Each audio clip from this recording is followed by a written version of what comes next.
ciseaux en or. La plus rapide. Moi, je suis la plus rapide. Et voilà. Et voilà. Et voilà. Merci. Vous avez rien.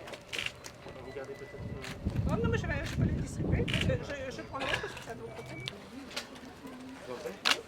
De Madame Beltrame, maman d'Arnaud, et de Anne Gallo, mère de Saint-Ève. Et puis, on respecte de plus en plus l'uniforme des gendarmes, des policiers, des pompiers, de tout le monde. Et qu'enfin, on puisse vivre ensemble et être tolérants. Voilà.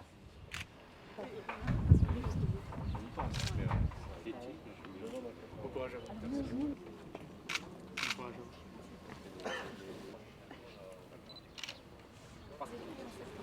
Dimanche musical, comme la brigade de grands chansons. Il y a combien de gens? Il y a une dizaine peut-être? Je crois qu'il y a eu au contraire beaucoup d'avancées au quotidien. Les gendarmes venaient en témoigner dans cette commune qui n'est pas très loin de Vannes. Et le préfet évoquait, on le faisait évoquer tout à l'heure avant de venir, l'intervention extrêmement nombreuse contre les points de deal. Mais il faut avouer que le trafic parfois mute, et notamment le trafic de livraison à domicile, qui n'est plus simplement un point de deal qu'on a en bas de chez soi. La lutte contre la consommation de cannabis ou de cocaïne, d'abord c'est la lutte contre les trafiquants, c'est vrai, mais c'est aussi la lutte contre les consommateurs. Et je voudrais dire à chacune et à chacun à travers vous que s'il n'y avait pas de consommateurs, qui sont parfois des gens aisés, pas toujours dans les quartiers difficiles, c'est eux qui font vivre le trafic. Et donc la stratégie du gouvernement qu'on a mis en place à partir de l'année 2020, c'est lutter contre les trafics, bien sûr, ce que tout le monde a toujours fait, mais aussi contre les consommateurs. D'où les amendes forfaitaires que nous mettons contre les consommateurs et qui augmentent. Il y en a eu plus de 70 000 qui ont été mis en France depuis 6 mois et un nombre très important continueront à être mis dans les prochaines semaines.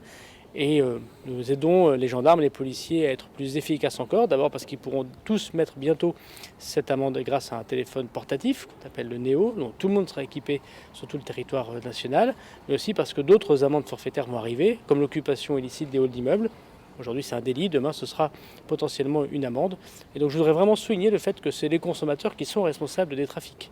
Et nous allons continuer, intensifier, vous l'avez vu, la lutte contre la drogue. Alors c'est vrai que cette période du Covid n'est pas toujours propice aux actions de lutte contre la délinquance, mais le Covid est, si j'ose dire, bientôt, nous l'espérons grâce à la vaccination, derrière nous. Et donc les consignes sont très claires pour reprendre de plus belle cette lutte contre les stupéfiants.